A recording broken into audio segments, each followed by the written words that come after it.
your questions to Nhlanhla, and he is going to answer them. He's going to answer all your questions. Bhuti, Mfethu kunjani? ngiyaphila mtaka Khathide, right? No, nami ngiyaphila mfethu, wena unjani? I know, all is well, all is well. You look well, you look good. I thank you very much. I look good, thank you. I try by all means to look good. Uh, And you uh, also look good by yourself also. no, that's kind of you. How is the retirement treating you? Doing good, doing my own thing.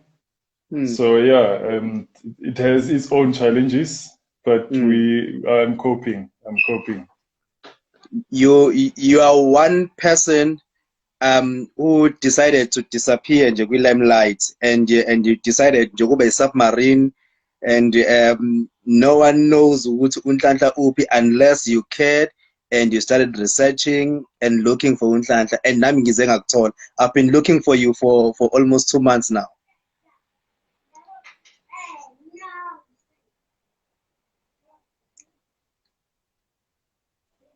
Yeah, no, there was a time whereby I vanished into the Mm, timeline, away from the limelight.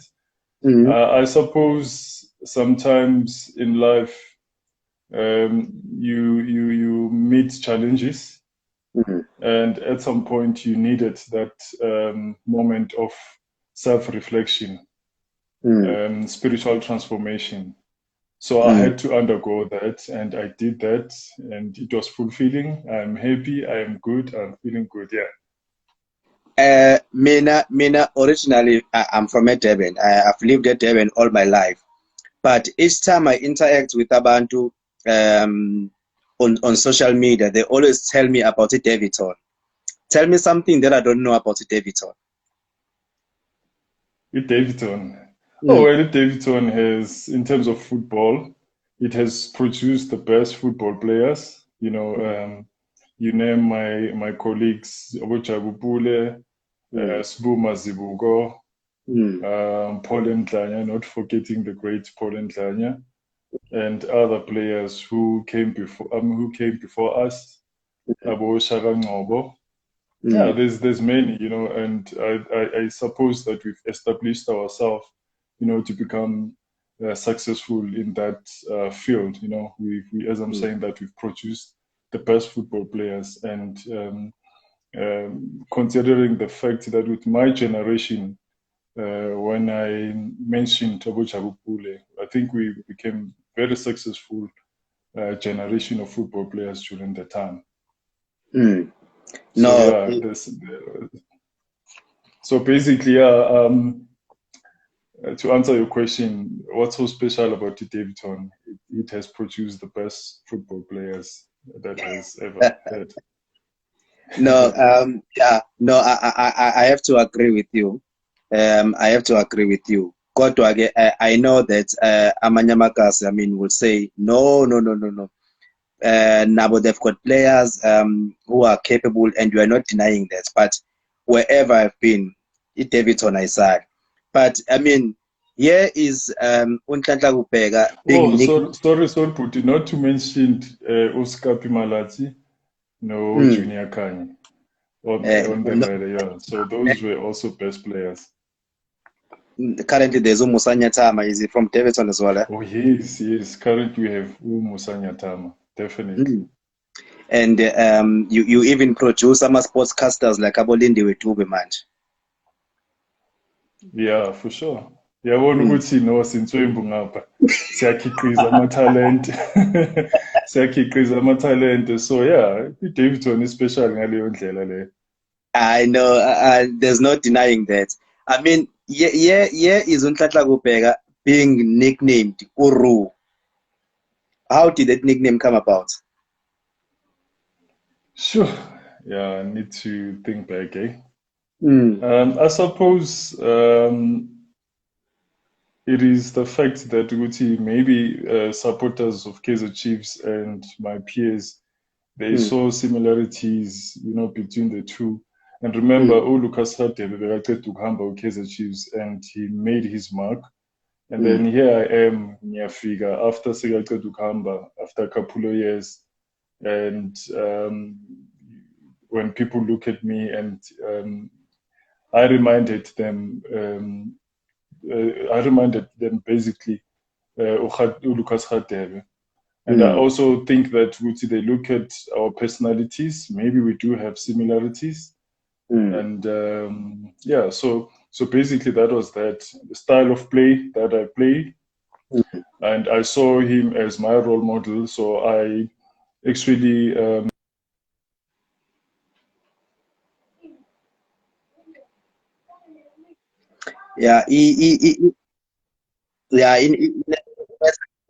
that I assimilate the style of football that he was playing, and I mold myself around the way in manner that he plays, so that I can be able to learn from him, because he was one of the successful Chiefs has ever produced.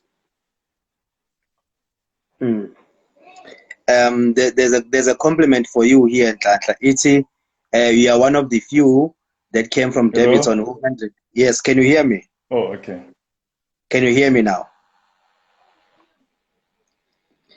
Come again, I didn't catch that one.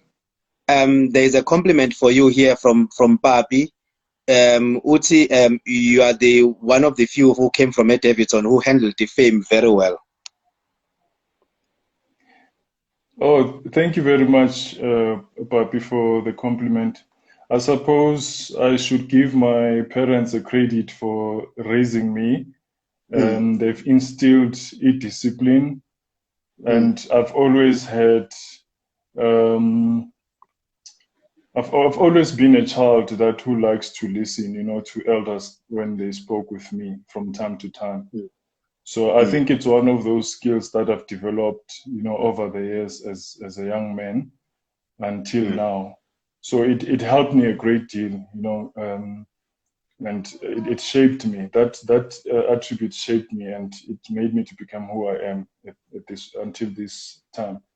So basically that's that. And I listened to people like, for instance, Kaizer Motaung, Coach Farouk Khan, Coach Ryder Motaung, because that was an environment that I was always associated with. So they used to talk to us from time to time, giving us advices, on how to adapt to the environment, dear soccer. So I've always tried by all means to be observant or be conscious of the things that they used to advise us with, So I've applied those things, and at the end of the day, it made me to become successful at the end of the day.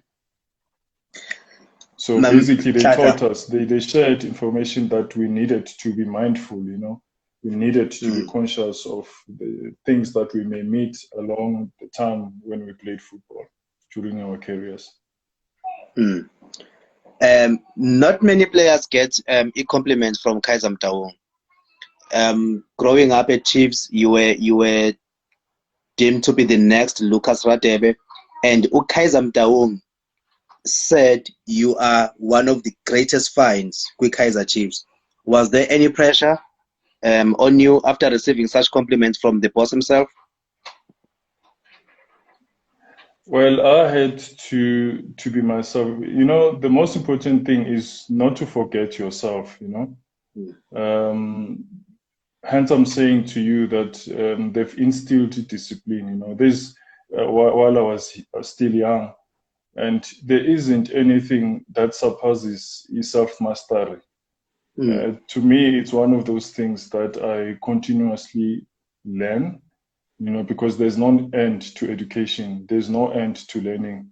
So I strive to become an excellent person, from time to time. I'm not saying that I'm perfect, but I strive to use that mechanism, to stay on that momentum of excellence.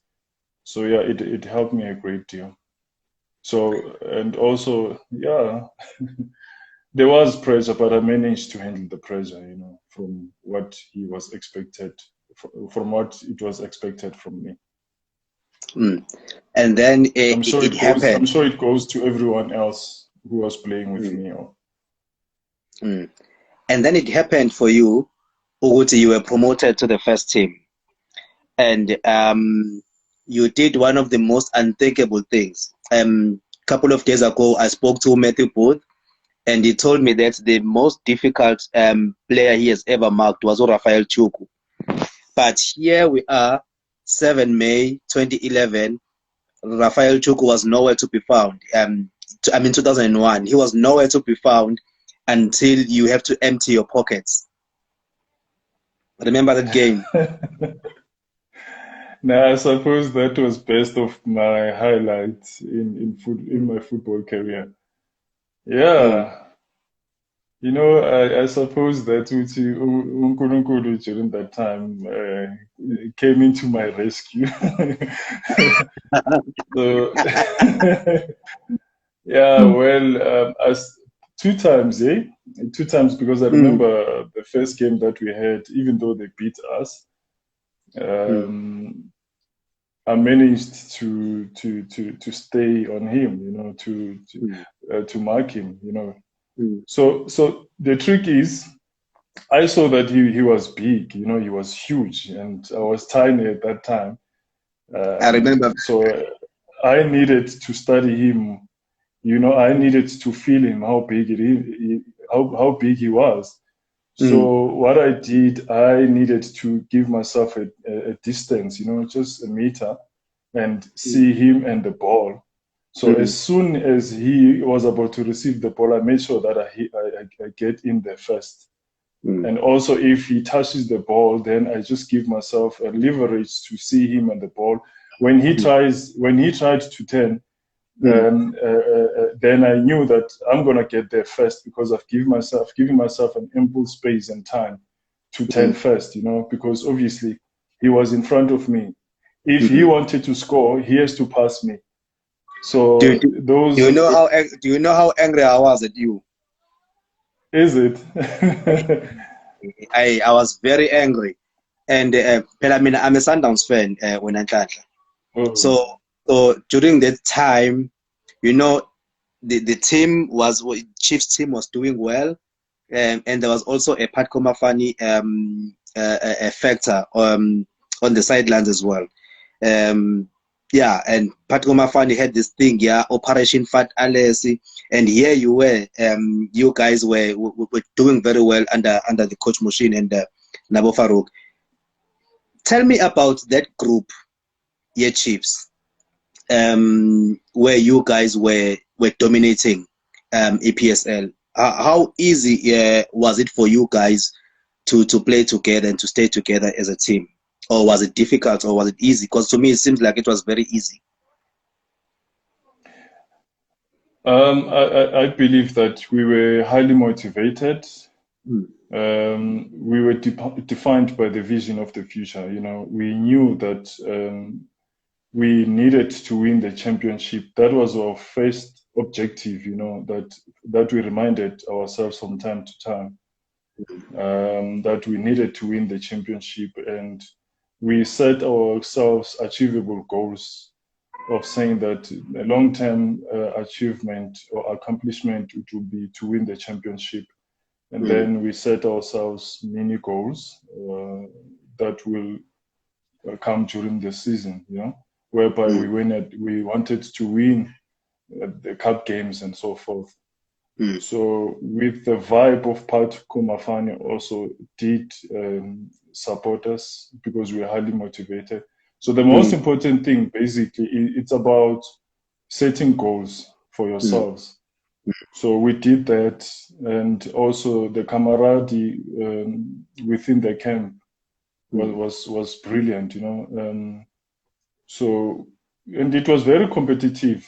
It was a very competitive environment among ourselves also, because Mm. everybody wanted to play. So you Mm. needed to be at your best. We didn't relax. We knew what we wanted at the end of the day. Mm. So we basically we went for what we wanted to accomplish. We were highly motivated. We Mm. set ourselves goals.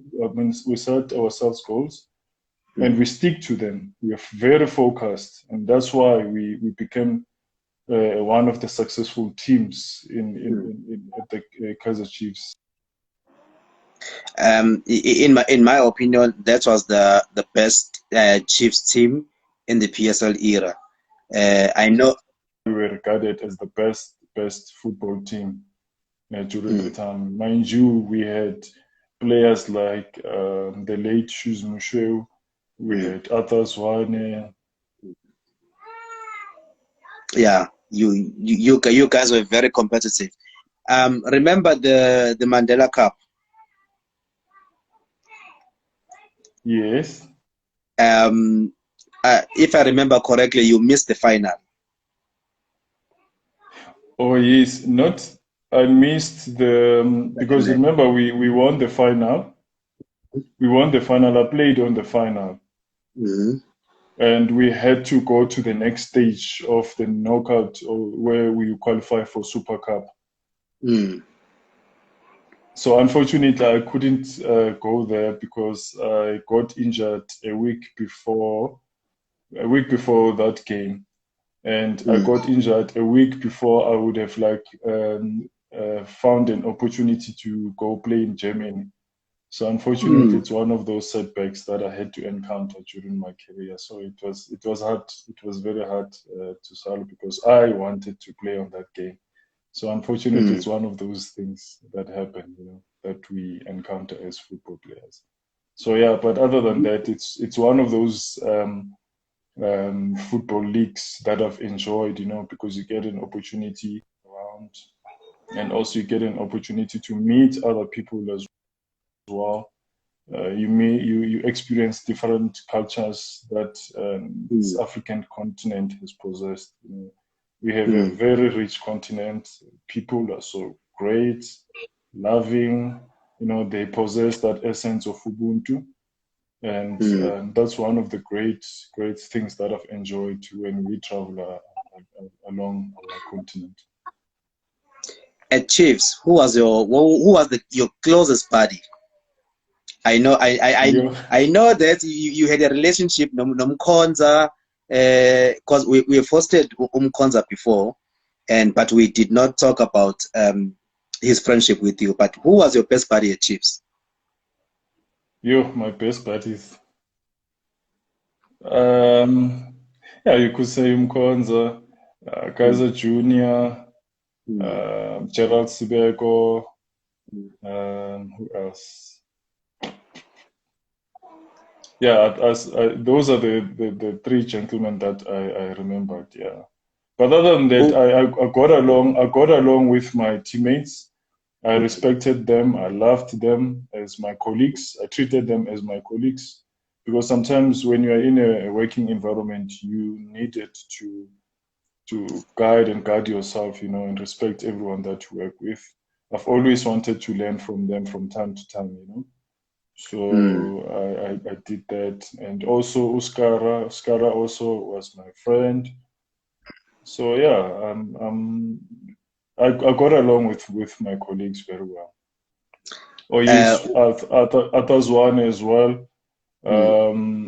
I highly respected him also. He was one person who, Patrick Mabedi. Those were the people that when we were in camp, I would sit with them and they would give me advices, and I will take that and use it, at my advantage. So yeah. Now, I know that you had your own battle with injuries, and Umkonza being a naughty guy that he is, he nicknamed you Uspedlela. Why? Why? I had what? I didn't catch you. I know that you had your battles with injuries. Yes. And Umkonza at one stage he nicknamed you and he called you Uspedlela. I was not aware of that name until Umkonza mentioned it. But yeah, we used to give each other nicknames and so forth. So ethi ngumshayi Umkonza nami ngoba nangu sekangipha amagama. No, umkhonza yena besimlanda ngogandaganda sonke besinamagama. And then uCyril ke yena konje uCyril besimbiza ngobani? Oh, uCyril besimbiza ngo-double decker because yalibona lekhanda lakhe leli likhulu, yeah. And so besibizana ngamagama nje athile because I remember there was a game whereby ukuthi uCyril besidlala eJohannesburg Stadium. I think besidlala neSwallows. Wahit ibhola and ibhola lakhona laphanja. So uyabona amasekempini u-Arthur bekalibela busy aphezu kwakhe amthiza ngalo leyo game leyo ukuthi hey ndoda hayi no ikhanda lakho linzima uhate ibhola ndoda lize liflat. So it's one of those things that I miss most about Amajita. You know, we had fun, we used to tease each other. So it was fun, man. It was great. It was a great atmosphere, you know, that we created among ourselves in the camp. Yeah, no, I can only imagine. One day, you were told that you left the doctor's room and you were told that you only got 6 months to play. Kota when you only played for years after. Yeah, that was one of my defining moments, you know, during the time, you know. Hence I said, Guti, I got injured a week before I was supposed to go to Germany. And then I was taken to some specialist in Cape Town just to go and assess me and see ukuthi kukuphi la angahelpa khona or anganceda khona. So unfortunately, when I got there, I was excited that I know I'm going to get help. As soon as the doctor finished his assessment about the injury, and then he told my agent at the time to say, no, my muscles are very weak and I damaged my muscles, my tissue muscles. So uzongihlaba injection. He would give me an injection that will last only for 6 months. And after that, I won't be playing football anymore. Sure, it was tough. Eh? I looked at him. I looked at him on his face, and I said to him, "But you are not God. You are not going to tell me." You're not going to define or determine my career, whether I should stop or not. So we'll take it from there, you know. And then I could see that my agent, when we came out of that specialist room, was very frustrated. You know, and she said to me, "Indot, we needed to think about plan plea, you know, because these are specialists and so forth. So what are you going to do?" I said to him, "No, but this is my body. I can manage my body very well. You know, I will train, I will exercise mental strength and so forth. So nobody will tell me to retire at that time, you know, because I remember I was 23. I was 23 years old. So I said, I'm not gonna stop. I'm not gonna quit this game. I love it, and I was destined to fulfill my dream. And I'm gonna do so. Nobody was gonna decide what should I do." And then, yeah, well, to cut the story short, I've undergone treatments. Went to the gym. I basically acquired physical trainers, people who can actually strengthen my core. And I went through physiotherapy for about 7 months. And they were expecting that basically I was going to take longer, but I managed to shorten that period and come back into the game. And when I came back, I was sharp as if I've played the entire season, you know, because I was dedicated, I was focused, I was determined to come back into the team. And as soon as I started training with the team, I trained with the team for about 3 weeks just to get my level of fitness back. And then voila, I was back in the team playing regularly. But yeah, it was something that I needed to monitor it just to strengthen my core, my muscles, because that specialist, what he mentioned that I was too quick. I was too quick to contain I was too quick, and my muscles didn't handle the quickness that I possessed during the time. So that is why my muscles were becoming weaker and weaker. But then I realized that I needed to strengthen them every day. So I did that. So I managed to play football 7 years after when I came out from that room with that specialist, when he told me that I'm not going to play football for long.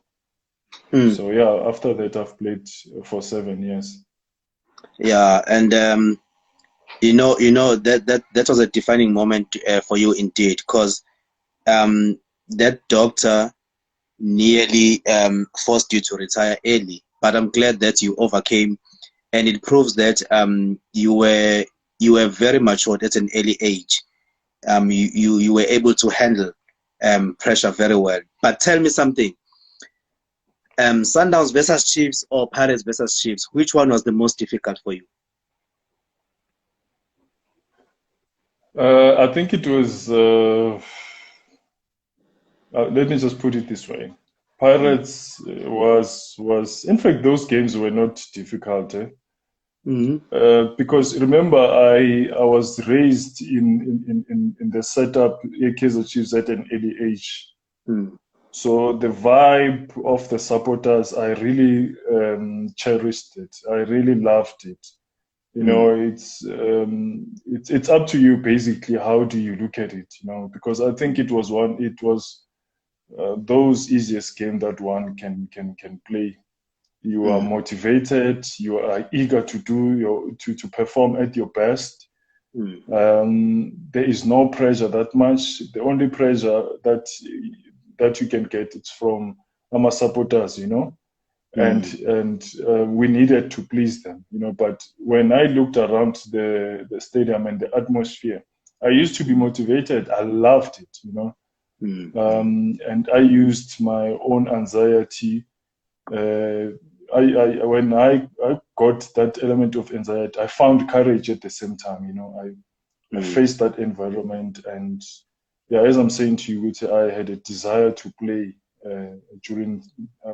for against Orlando Pirates and against the Sundowns. So basically, I can only say that those were the most enjoyable games. So both of them to me were the same.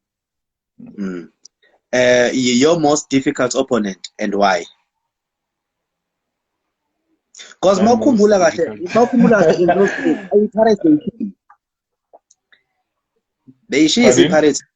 If you remember in those days, around 2001, 2002, up to 2005, Pirates Beishis. Who was your most difficult opponent? I think the most, I wouldn't say difficult. I would say the most challenging opponent that I had, it was Ungake. Oh, Ulebu, yeah.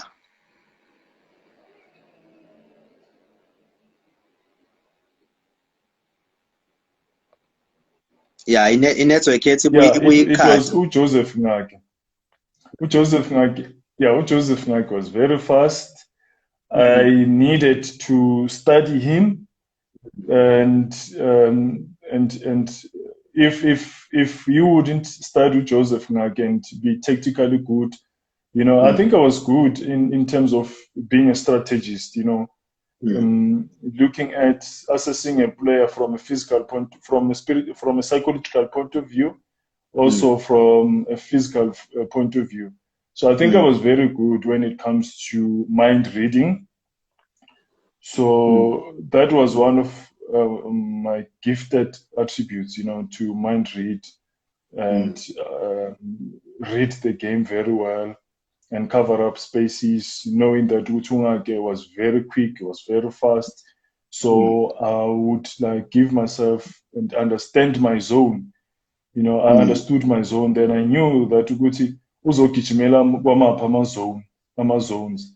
And I needed to cover those zones very well and so forth. And also I studied him ukuthi usebenzisa Lipinyao, and I forced him to play on his weaker foot.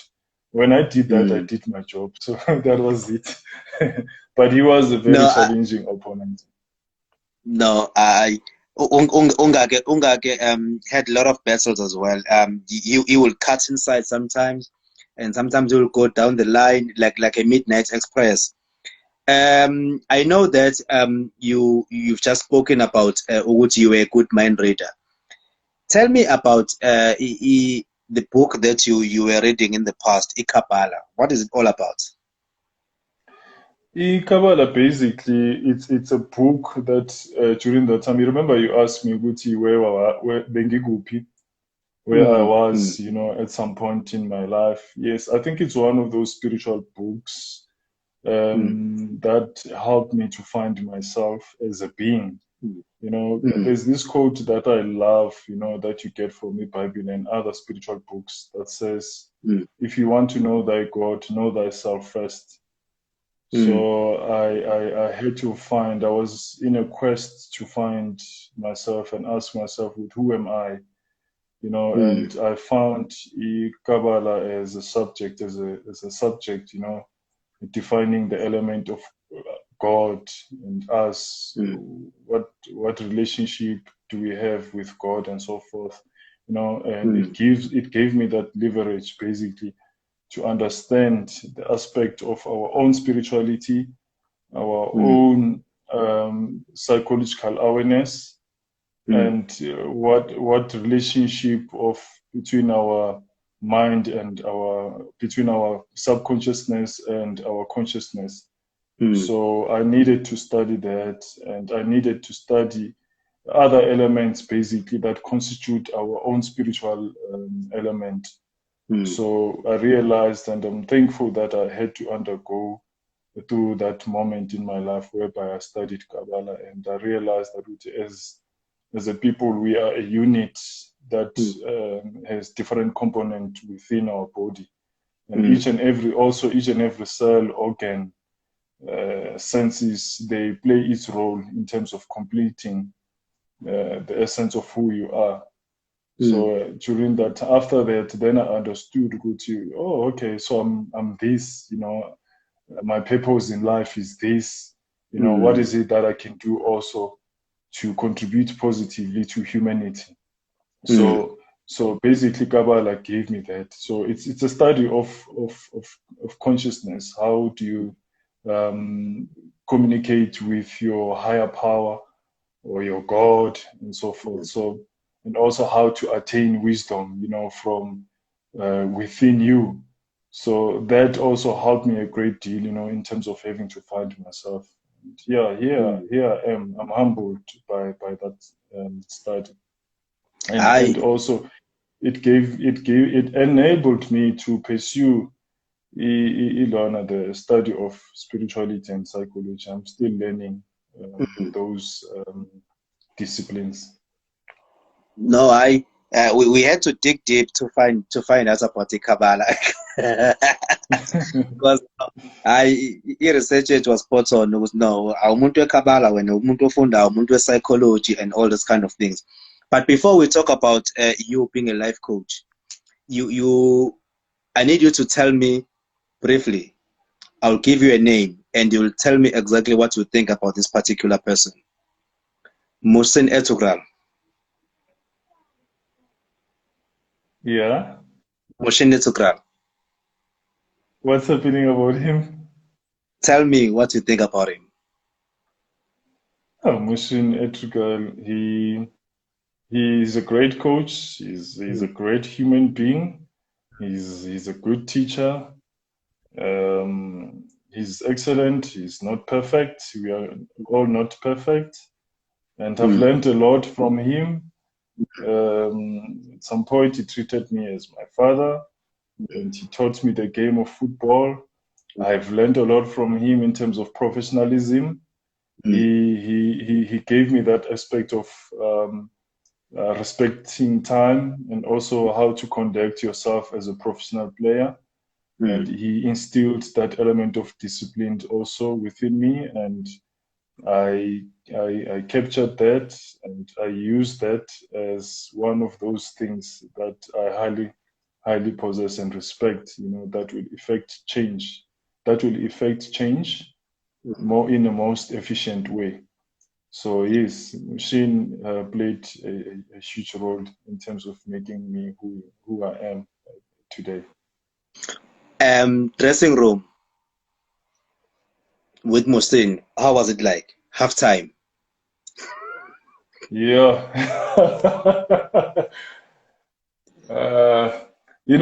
Honestly speaking, Mushin is he's a perfectionist. Mm.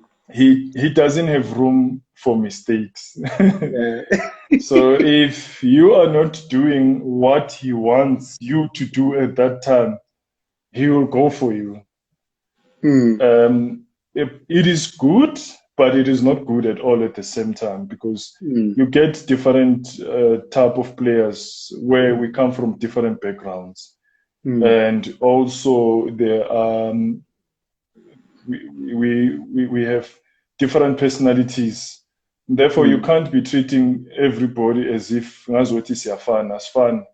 So mm, I think those were the moments whereby Guti, as I'm saying to you, that he's not perfect. He had his mm, own weaknesses and his strong mm, points. I think that's where basically when I think of him, despite of being a wonderful coach, mm, but he lacked human element or human leadership. He didn't mm, have these qualities that will manage that human element that will actually bring the best out of a player. So mm. I think he needed to study human management. Or a So if Kabbalah. he, yeah, if if he was congruent in that way, then Mm, I would like say that he would have like became one of the most harmonious football coaches or mm, psychological football coaches that I've ever worked with. mm, So unfortunately, he had his weaknesses also, but he was a good coach. In the changing room, he was fierce. mm, He was very fierce. mm, Some of us, when during halftime, I'm just thinking about it. It was funny though. Some of us and other players would, mm, especially senior players, would go to as soon as we go to the changing room mm, at halftime. They mm, will they will run to the toilet, and just for a few minutes, just for a few minutes until he cools down or until he calms down, because he will be mm, very angry whenever we are not following instructions or doing what we are supposed to do according to him. mm, mm. So he will kick a box of banana, a banana will fly nje lapha changing room and bang iminyango nani nani. So Mm. it's one of those funny moments whereby ukuthi mawucabanga ngecoach ukuthi hey lo muntu lo isikopho sakhe sometimes singakhali kahle. No, but it was funny, and then we'll come out of a toilet uzeze ngazuthi uhleli lapha kuthiwe kanti hayi umele le ndoda ukuthi ithule until-ke aze aphume. Makacala calm down, then khani siyavela nga-one by one. Yeah. So bese simtime ukuthi hey makasekangena e-changing rooms like I think ushaye 69. And then makabuya ngimthola sekakhamba sekaqedile, and then somebody else mhlawumbe assistant coach mayikhuluma, and then Mm, sosha ngazi ukuthi uyazimamela. Yeah, okay, mm. ngiyakuzwa ukuthi yeah, so yeah, Let me give you Umushini, he another. was fierce changing room. Let me give you another name. Farouk Khan. Farouk Khan. Yeah. Oh wow, Farouk Khan is one of the best coaches that I've ever worked with. Mm, I would say simply the best. mm, He is one of those coaches that when you think about, you put a smile on your face. mm, He was there for us. mm, He wanted the best for us, and he wanted us to achieve and play football at our greatest element. Play football at the highest level. And he knew what he wanted. He's a planner. He's a strategist. And I found him that he's also good performing that element of being a father figure. And also he's a psychologist in his own right. And he produced the best players, Tactically he was good. He understands that human element. Without that part, you'll never be a good coach. And he instilled that element with us as well. And the best thing that I am grateful of, he will do one-on-ones. As a coach, you need that. You do one-on-ones. And the most important thing, he knew where we come from. He wanted to find us, which is Pumapi. Who are our parents? What are the things that you are going through? And he will fight for you. He will never give up on you as a player. That is why, at the end of the day, he has produced great number of football players. I'm definitely who are these players. Until now, he still produce a great and successful players. So it happened with Inami. I'm one of those that he has produced. So I'm grateful for also contributing positively in my life. Would you say he's your favorite coach or your best coach to ever coach you? He's my best and favorite coach that I've ever worked with. Okay.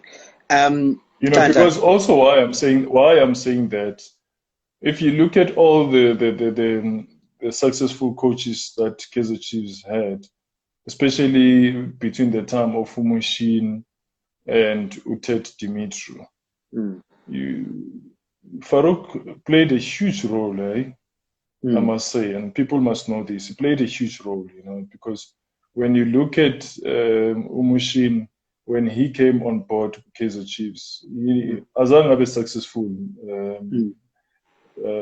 first 2 seasons, if I'm not mistaken, or 1.5 season, he was never.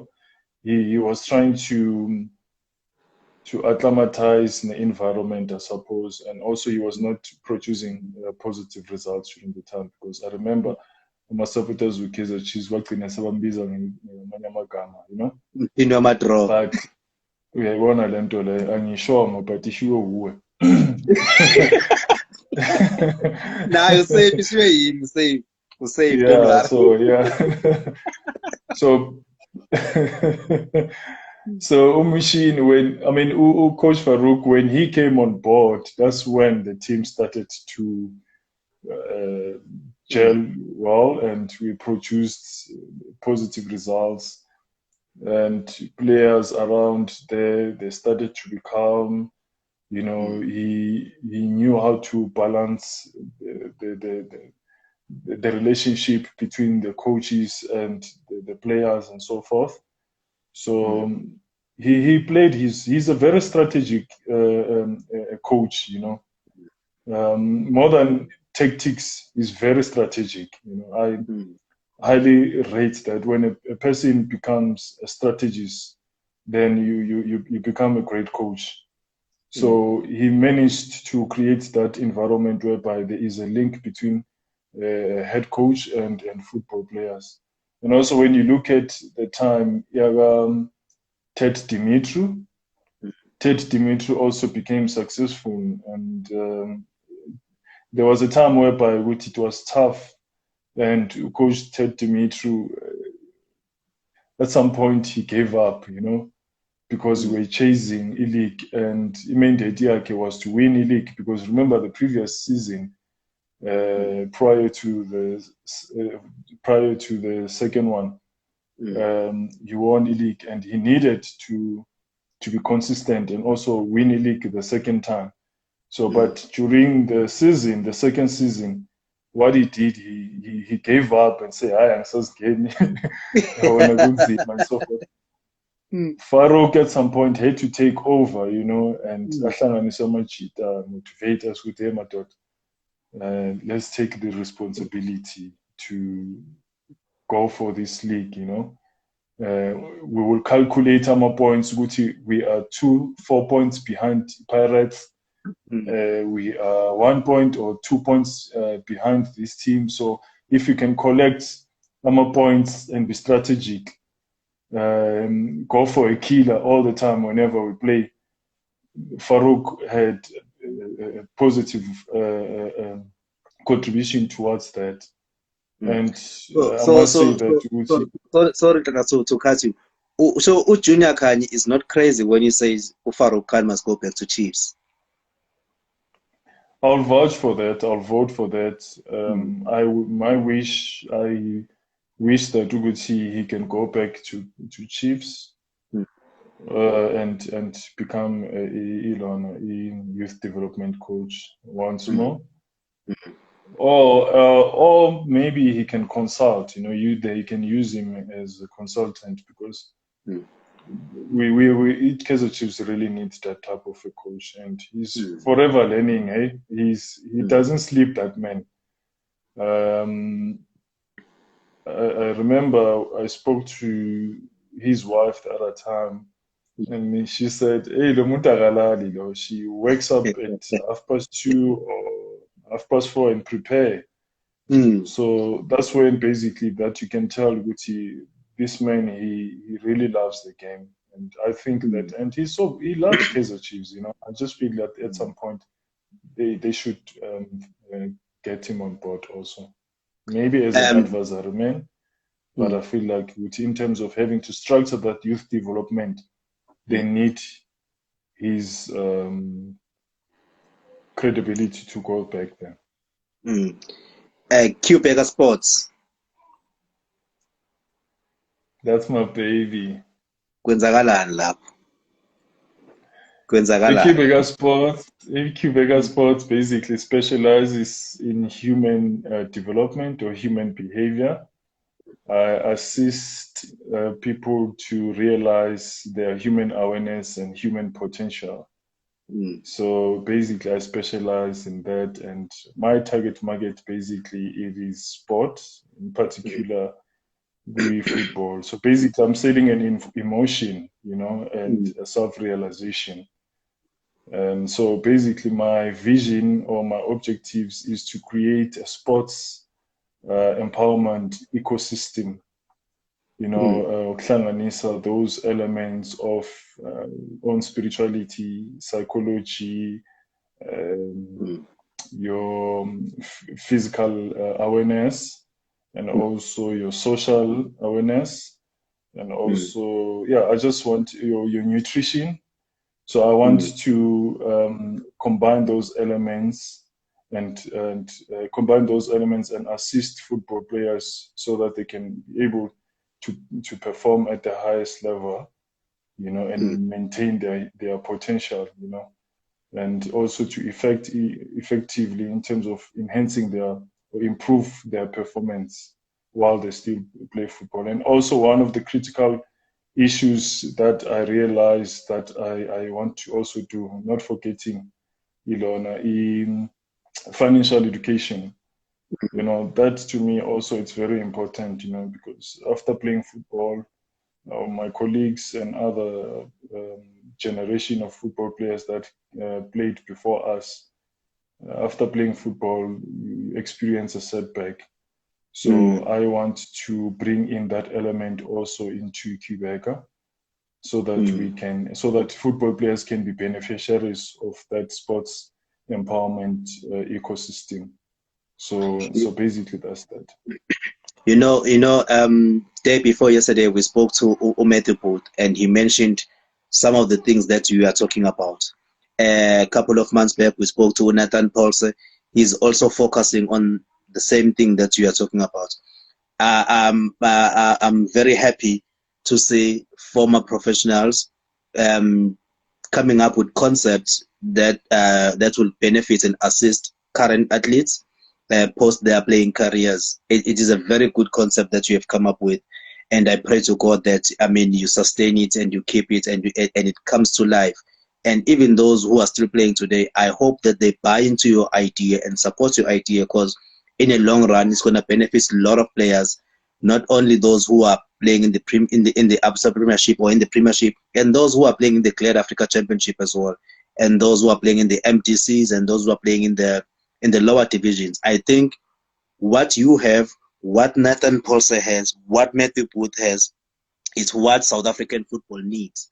And I hope that you get the right platform and you get the right support so that your concept may be accepted nationally. I love what you are doing. Now, Nhlanhla. Thank you very much, Fred. I truly appreciate that, and I believe that as former football players, we need to study, and also understand who we are. One of those things that I've learned with this human development is if you don't have purpose or vision in life, you set yourself for mediocre. So the most important thing is to find your purpose in life, set yourself achievable goals, and also do value determination, and so that you can be able to be on a mission, be driven by your purpose. I always say that one of the most important thing basically is to find your purpose. Once you are being defined by the vision of your future, then everything will come into place automatically, and you can program yourself using those elements that I've mentioned, your vision or purpose. Once you find your mission, your goal settings, your values, and beliefs, once you combine all those elements into one, then there is that positive energy that will support you. Your subconscious mind will support you towards your goal. The most important thing basically is to program your mind.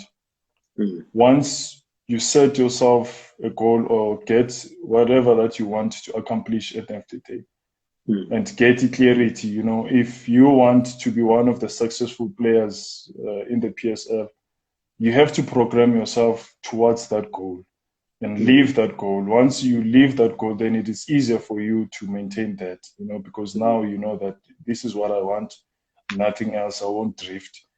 Just to add a few comments. I've worked with Utifo Mashamaite when I finished studying Ilona, the study of human behavior, NLP. I practiced that with him. We set ourselves a target of 3 years. We set ourselves a goal of 3 years. And all those things that he had achieved, we've put them onto a paper. And we programmed him, towards that. And he followed each and every instructions, because I let one to write his own goals. I only designed them in order to help him. He followed everything. We did wonderful things, because at the end of the day, he wanted to be a football player of the season. He wanted to play for Bafana Bafana. He wanted to go overseas. That is why at the end of the day, he stick to his decision that he doesn't want to play for Kaizer Chiefs or any team in the country during that time. He wanted to go overseas. And I must say that we've achieved that goal, and it became a reality. So basically, in a nutshell, that we all have to create our own reality. So it's unfortunately, we disturb that reality by focusing things that we are not supposed to. So even the current football players, they can achieve that once they program their minds towards their goal and purpose. Can you help me? Can we help me with something? Okay. Find Paramani Mahlambi and bring him to me. Please find him and bring him to me. I'm sure you will do marketing for me and sales. Bring him to me, then I will work with him. No. Now that you've mentioned him, we will tag the right people on Twitter, and I'm sure they will bring him to you. Let's find Paramani Matlambi. Let's put him under your wing, and let's see what he achieves in the next 5 years. no, most definitely. I would love to. You know, that's where basically I want to embark on. Football, it's my target market, or sports is my target market. So I guess this is one of the platforms whereby it will give me a leverage also these players to realize that this is what I'm doing and so forth, because that's what I want. I want to help them. I want to serve. I want them to become the best, you know, that they can be, you know, because none of these resources were there before us. We'll post this chat on YouTube, and I'm sure when they find time, they will watch it. But 2 minutes now. Give me your best 11. My best 11. Yes. You only got 2 minutes. 2 minutes, okay. Well, Brian Baloyi, Mohamed Osep. Okay, what formation are you playing first? Formation that I'm playing, it's gonna be 4-4-2. 4-4-2, okay. Okay, we've got 4-4-2. Basically, they changed. Yeah, it's Brian Baloyi, Mohamed Osep, myself. No, you can't play. You can't play in this team. I can't play. You are unfair. That's unfair. So okay, let me make it quickly. It's Brian Baloyi, Mohamed Asep, Lucas Khatebe, Gardner Siale, Arthur Zwane. Did I mention Cyril Zam? No, okay, let's put Cyril Zam as well. Yeah. Okay, and also I need your 3 minutes. You already got Arthur's one. Okay, Thabo Muki, Dr. Khumalo. Paul Nhlanhla. Fanny Madida. Bangaki. Shorter one. Yeah, in midfield you got Arthur's one. Tinash. Oh, got Tinash, all right. Who's coaching this team? Okay. Who's coaching this team? Yes. Who's the coach? Who's coaching this team? Yeah. I would say Coach Farouk. All right. No, Coach Farouk and Mushin. Okay. Nhlanhla, we've run out of time. Thank you very much for your time. Coach Farouk and Mushin. We've gone out of time. Thank you.